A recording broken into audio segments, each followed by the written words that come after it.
Hello, everybody, and welcome back to a very cold, very chilly Shedmouth Junction. We are out here tonight. I've been out here for hours in the shed, quite a while.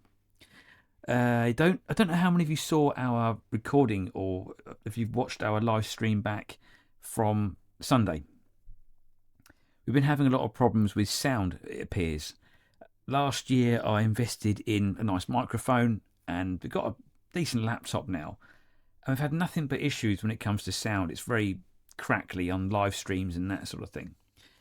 So apologies for the weekend if the sound was really, really bad. I've been out here tonight playing with gadgets. The little mixer desk over here. I don't know what I'm doing with it. I haven't got a clue. I've got a friend who knows all about this sort of stuff and he's absolutely brilliant with it. But it seems to be we get it all set up nice and we go live and it all sounds crap again. I'm not quite sure why. So tonight I thought I'd come out here and have a little play and see if I can fathom out the delights of a mixer desk thingy. Well, I've done it now, I think, and hopefully the recording here will be a little test of how good or bad my attempt is. I kind of thought I'd use that as an excuse, make a quick video about what we were talking about in the live stream. I know the live stream was a bit of an odd time of day. It's about 3 o'clock in the afternoon. I know not everyone can make that time of day. And obviously, watching a live stream back a full hour and a half is quite a long time for a video. So not everyone would have watched it all back and might feel like they missed out on something. So the live stream basically was a kind of our little kickstart into 2024. Having a bit of time away from YouTube and a bit of time away from the railway and the shed in general. It's given me real good time to think and think about what I really want to do and where I'm going to go with the railway.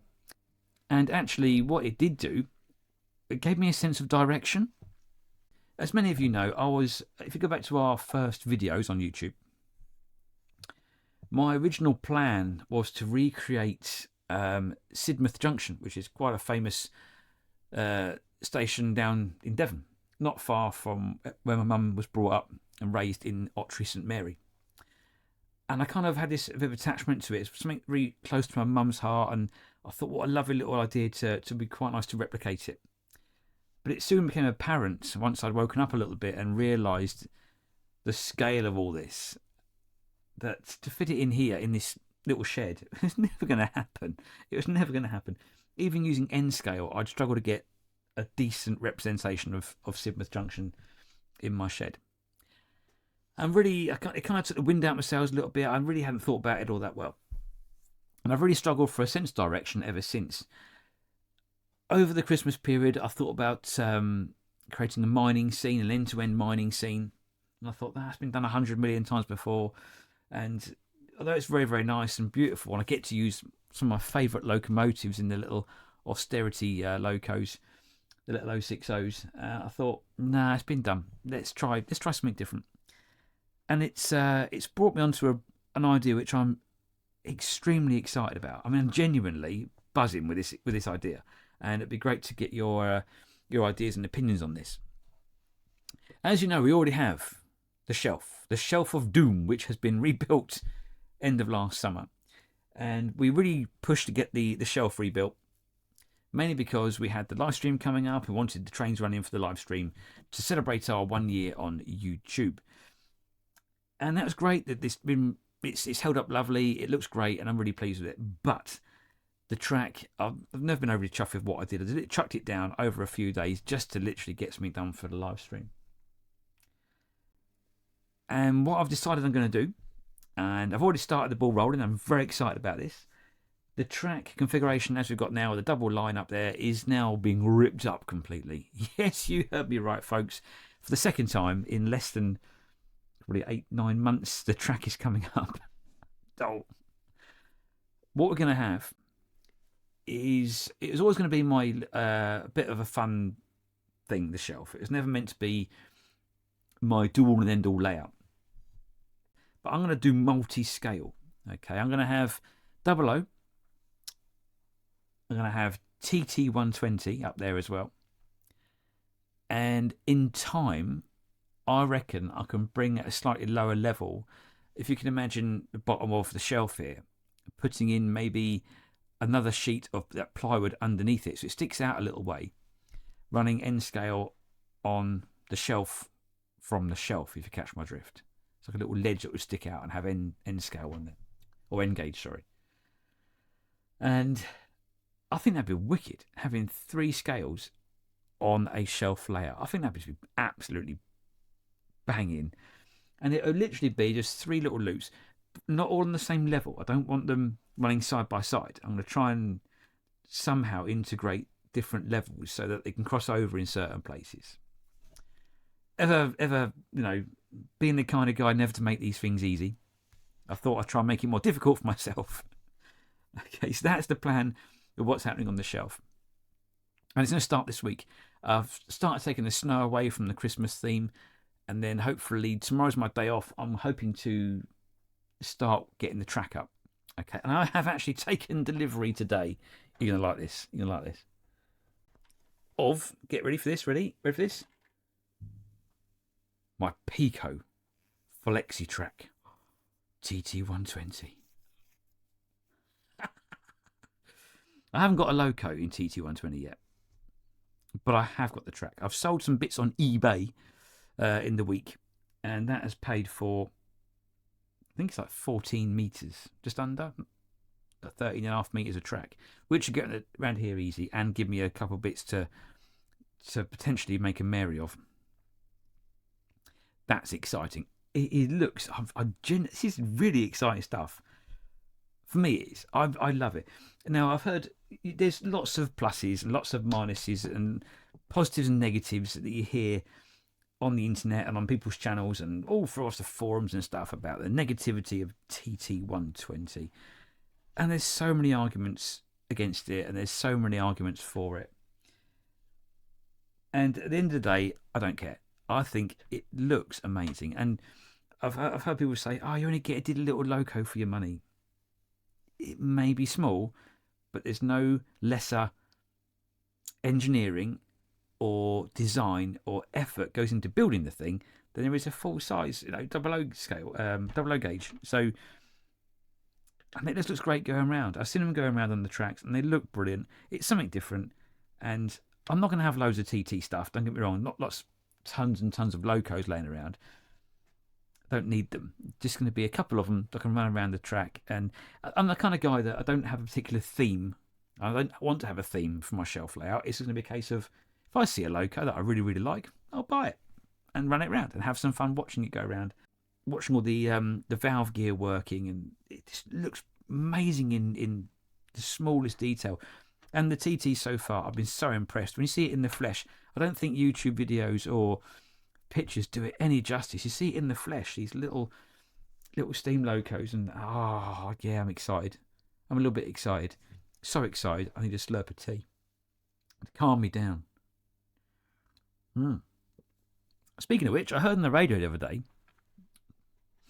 that drinking 3 cups of tea a day, it apparently slows down the aging process, which would explain why I've kept my boyish good looks. Definitely. Yeah. I don't know, I'm not doing bad for 27. Anyway. 27. My arse. Anyway. Yeah, TT120. That was the big thing I was going to talk about on my live stream. And I was very excited about it. So yeah, TT120 is coming to Shedmouth Junction. And then once I have got that fairly in place and I'm happy with how it's working, I will produce videos of the build. And once it's all pretty much settled, I won't go straight into N. I think I'll wait for that a little bit. Just definitely do TT, definitely do double R up there and get some scenics up there, make it look respectable and nice so I can make some nice videos and it'll all look hunky-dory. And then this side of the shed where I'm sat now needs to stay as it is. I had plans to do like a full-blown layout down here, but I need to keep my shed as an active shed and I need to keep it as a workable place. So my workbench is going to stay and I'm going to do the work jobs behind me underneath as an end-to-end. Now then, what am I going to theme my end-to-end on, I hear you ask? My main layout, which we're want to put the most effort into making it, I hate this word, prototypical. I don't like the word. It just means to me, I don't know, I want to give it a go. I want to give this stuff a go. I want to give this prototypical stuff a go.